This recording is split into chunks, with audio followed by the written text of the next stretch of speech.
Este garoto escuta um barulho estranho vindo da casa do vizinho. Parecia que eles estavam brigando. Então, o garoto foi lá ver o que estava acontecendo. Alguém poderia estar precisando de socorro.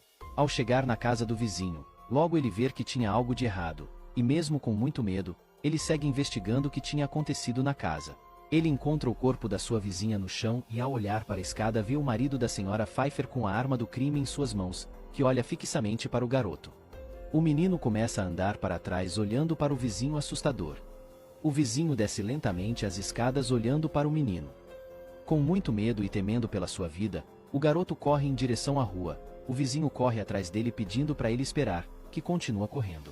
Um motorista que havia passando bem na hora, não enxerga o garoto que foi arremessado para o outro lado da rua.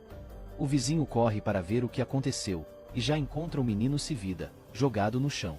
Sem testemunha, agora este homem ficará impune.